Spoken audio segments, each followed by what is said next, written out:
good day, fine people, and welcome to Yes, You Can Talk with me, Becky Large, part of Champion Autism Network and the Autism Travel Club. And today we have Peter Prokop from the Workshop Content Studios based outside of Philadelphia, Pennsylvania, and with us. And he has just graced us with his presence in between a shoot for a big, fat, cool, really cool shoe and the impending birth of a baby, his first. So, there's a lot going on. We're sandwiched in between. I'm really grateful for you taking the time to meet with us and just share a little bit about you and autism and yada, yada. So Thanks for having me. could you just talk a little bit about you have a personal connection with autism and tell me about that. Yeah, so I grew up in a family of six. I have three siblings. So my little brother Daniel was born really premature, and at first, they called it Asperger's, and now they say autism spectrum disorder. So, growing up, yeah, growing up with a brother, you could say autism was just a part of daily life, really, which I think I'm extremely lucky, to just have that as something that's normal for me to be exposed to neurodiversity. And I'm lucky too that my brother and I didn't go through like a sibling rivalry phase. He's just always been my best buddy, which I think is probably more due to him than to me. He's just the sweetest young man. How many years younger is he than you? He is, let's see, he was born in 2000, so that's 6 years. Yeah. And then there's one in between you two, you said? Yes. So Okay. I'm the second. I have a big sister, and then 2 years, and then me, and then 2 years, and my little sister, and then 3 years, and then Daniel. So Okay. yep. Yeah, we did not have that fun, like that warm, fuzzy, like best friend experience at all. The oldest is on the spectrum and his brother is 25 months younger. And Yeah. I think it's a lot harder being a younger sibling to somebody with autism than vice versa. I could be wrong, totally. Yeah, I think it's different. There's like that fine line between like if you're older enough, then it becomes like, oh, you're my little buddy, you don't get on my nerves. And then if you're a little bit closer in age, then everything is offensive, right? So, If I talk to your younger sister, the one that's sandwiched in between, she would probably have a totally different. yeah, maybe a She's little like, yeah, different. let me in there. Like, no, I want to have my own interview because it's totally different, right? Right. Who knows? So, and then you had mentioned also that your mom was kind of involved in, right? Doesn't she do something in the field, or am I confusing her with someone? My mom is a musician by trade. So she actually studied music therapy when she was in college. So yeah, she has a little bit of that kind of background as well. And my dad's a teacher. So both my parents are kind of natural teachers, which I think helps. Yeah, I guess so. It totally would. So we got to meet because you were working on a really cool TV production docu-series kind of type thing. Do you want to tell us a little bit about that or what you can share? Sure. Yeah. So the project is called Traveling the Spectrum. It's going to be 6 episodes, and it's about three families, and they're traveling from three different towns, all coming to Myrtle Beach for a vacation. And so we're just documenting that experience. And luckily, we've had you as a partner, to kind of show us the ropes there in Myrtle Beach and all of the great sensory friendly things there are to do. So the goal is sort of twofold. It's to show people, there's this stat that kind of came to our attention at the beginning. I think it's 87% of families who have a child on the spectrum don't take vacations. And so Myrtle Beach sort of takes that personally and says, no, we're going to change that, which gives me chills. It's such a cool mission. So part of the mission is to change that and to help people to say, maybe I can give this a try. Maybe there is a place where I can feel safe. And then the other side is for maybe people who haven't been exposed to autism so that they can sort of have a glimpse into what that world is like. My favorite thing about documentary is that it gives you, if it's done well, hopefully we do it well, right? It gives you a little window into somebody else's world so that you can kind of understand where they're coming from. And maybe if you see a family out in your everyday life, you can have a reference point and say, I sort of understand a little bit more what's going on there. I'm not going to be so quick to judge. Right, which is, the biggest thing for families with autism is the judgment that ensues. And it's the minute you leave the house, because you're never quite sure what's going to happen. When you're home, it's hard enough to handle, and you're like, but who cares? We're at home. Yeah. If neighbors think we're loud and crazy, we're loud and crazy. I don't know what to say, but when you leave, and then, like wherever you're going, just in your normal daily life, it's wicked, for sure. So, every family dealing with a loved one with autism, you have your own things, right? You know this person intimately, the triggers, how to deal with, we're all learning and growing together. You had an opportunity to, come and follow and basically live with 3 other families with different varying ages and autism on the spectrum, so Yeah. were there like watershed moments, or like was there a thing, like what was it that impacted you the most while you were here doing this, and the countless hours and interactions and planning and Yeah. everything? Well, I mean, first of all, during the planning phase, I grew up, with my brother, but it's been 10 years since I lived at home with him. So I had some insecurities like, am I gonna be good at this? Everybody is different. I know what my brother's like, but I don't know what, everybody needs. One of our participants is 3 years old and nonverbal. One is in his 20s and a little more verbal, and the other one is in middle school and super verbal and over the top. So, bouncing between those, I was like, you have to learn everybody's pace. So I think my overall, something that I felt for each of the families was just this sense of pride. I was so proud of them. Um, and especially I connected with Jake and Max was the first one. And at the end of that, when we were doing their final interviews, I got super emotional just because I see a lot of myself and my brother in their relationship. And I was so proud of the way that they handled the trip. It's a lot. Um, Without a film crew, it's a lot. And and to have Without 7 people following you around, it was really pretty exactly. impressive. You guys were really, you just did a great job. I just can't even imagine, Well, we tried to, but we warned them too. Like usually, you may be used to people staring at you. It's going to be a different reason why they're staring at you this week. It's going to be because of the 6 sweaty camera guys following you around. But they handled it so well, and just the amount of courage, I think, to let somebody into your world. And all 3 of these families did that because they want to help other people. And they said, if sharing our story will help just one other person, we're willing to do it, which is just so inspiring and just really humbling to be on that journey with them. I get it. I have the opportunity to see, support, and serve hundreds, and there, it just keeps you going, right? These people are so amazing and giving, and like you said, humble. I think a lot of times the humble part comes from um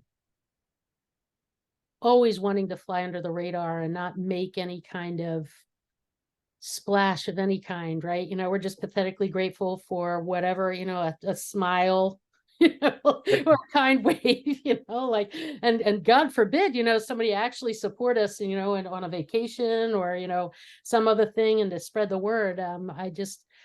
I can't imagine what kind of impact you and your efforts, and that of your company, and then, these 3 wonderful families who I got to meet and spend time with, just really, it's just a remarkable experience. And, it's kind of fun for me, because when I get to meet tourist families, they love what we're doing. And they, just like everybody else, wants to take it home with them. So like, we're ready to take it on home. We're bringing it over. We're going to take it with y'all. And, with your help and the exposure, we're just, really, world autism awareness or bust. That's kind of the way I'm approaching things now. So Absolutely. you got to leave, after your final one. How how do you decide as an editing crew from these hundreds of hours and all these different angles, and you've got audio and video, like I Mhm. know that there's ways to tag certain things, like that was gold, you got to tag it, right? But like, Right. how do you decide, like, I know you do this for a living, so there's Sure. there's got to be some sort of method, but dear Lord, like, Yeah. It's sort of like a mix between maybe writing an essay and putting together a puzzle. We have these puzzle pieces, and especially with three different families, it's sort of a matter of finding what was their arc. Where were they at the beginning, their hero's journey, right? Where were they at the beginning, and where did they come out on the other end? So we sort of have to take stock of that for each family. And then honestly, with so many things that happen, we're just going to take it scene by scene and then kind of find what is the arc for each sort of scene, each kind of activity that they tried out, and then see how they fit together. Right. So, was the way you structured it, they all had like really varied experiences. It's not like there's like a common thread or theme. Like they were, every family had its own truly their own experience. Like really, you mhm. guys did a really great job of doing that and highlighting different areas, and like along the Grand Strand, and besides the fact that it's highlighting autism, it's really a good thing for the Grand Strand, and all that they have worked so hard to do in supporting the program. Yeah. I mean, one of the things that when you ask about watershed moments, I feel like one of the things that I came out of this, it seems obvious, but I'm better able to articulate it now, is this sense that even at our best, right? Even when I'm trying my best to be patient with my brother, to change my mindset over to his, I don't do a great job. And so you come to realize like he's always, and same with all of these families, they're always having to adapt to the way that the neurotypical world does things all the time. And so to go to a place, like say the aquarium, where they say, we're going to adapt to you for once. It's so special to give them, and that's what you do, is create this space, Becky, in Myrtle Beach, to help people understand where is it in your business that you can kind of create these moments where people feel safe and they feel like the world has adapted to them for once, even if just for an hour, right? It's so it's so important. And I think one of the crazy things too is that sometimes it doesn't take that much. A lot of the things that you can do don't cost a dime. Turn the lights up a little bit, turn the music down a little bit, have headphones available. These are simple things, but they Just make reduce the judgment even. I mean, that's even, absolutely. like stop yourself, like you said, I judge, my kid and people I see all the time, like, oh boy, right? But Yeah. the judgment is really the biggest thing, and it's such a misunderstood disorder. And what you are going to show the world, right? And it's like, it's, I know that there's the love on the spectrum, right, and all these things, and I actually have not, I traditionally don't watch those shows because they hit a little bit too close to home for me, a little bit. I might learn something, to help my son, but generally, I live it, and so I don't need to watch it. Right. Although this one I will watch, I will, like, um just kind of thinking about the brain space that you have to go through. And with the docuseries, when will you know when and where it's going to play, and when you can divulge little fun secret things, and we can start to tease out stuff? And Yeah. So it's an unusual situation. So we were able to get the funding beforehand to do all the production. Sometimes the way that it works is you'll come to Netflix with an idea and they'll say, sure, here's the funding for it. And so we know it'll go on Netflix. But for this one, we had the funding to make it. So we said, let's make it as good as we can. and we'll put it together, and then we'll see where it's going to land. So it's hard to say how long that will take. We're hoping to have the editing done by around Christmas time, Oh, probably. okay. Yeah. So, you know, the next step is to kind of make a trailer and start showing it to people, and then hopefully we'll have some exciting news of where it's going to land. So, Well, that is fun and exciting. So it'll have a landing spot. We're just not exactly sure where, because, like, I know Stuart, that or die trying, right? yeah, right. Yeah. Yeah, like a shout outs to the Myrtle Beach Area Chamber of Commerce and the CVB there. But for them, we, our efforts to support families with autism, between Champion Autism Network and our new autism, travel club and the Autism Traveler app, soon to be released. So excited for that. We wouldn't be where we are without this amazing partnership. And then, people seeing value in what we're trying to do and support these families, and certainly, we know it's a growing niche travel initiative and market, so there are some benefits to people coming along with us and doing this, because it's supposed to be a win-win-win for everybody. The other thing I learned was, these hospitality associations and chambers and everything, it's really interesting that people in the hospitality industry are actually hospitable. I'm like, go figure. I don't know that this would have happened in New Jersey. Maybe I didn't go to the right hospitality association. I don't know. But Yeah. yeah, it's really, really wicked fun. And like you said, it's easy. So as you're preparing now, as you're thinking about editing and then this job that you have ahead of you, not to mention impending fatherhood, congratulations in Thank advance. you. Yeah. Like, what is it that maybe you had learned through this, the filming of the documentary, or, like is there something that you want people to know about autism, or, just Yeah. generally?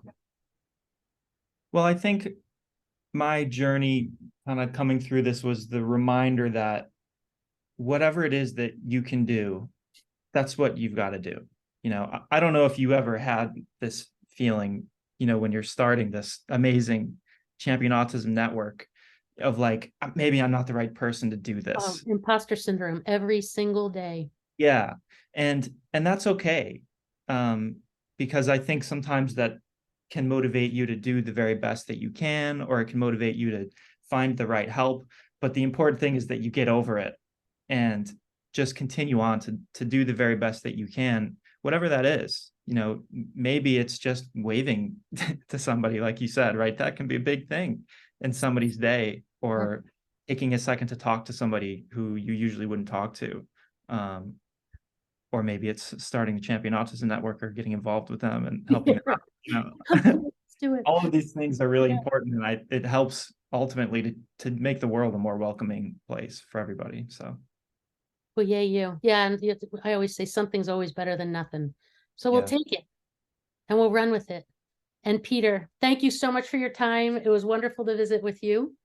too. And we're most grateful for your continued support and efforts on people living with autism. And yay, you and traveling the spectrum. Can't wait to see it. Can't wait to share it.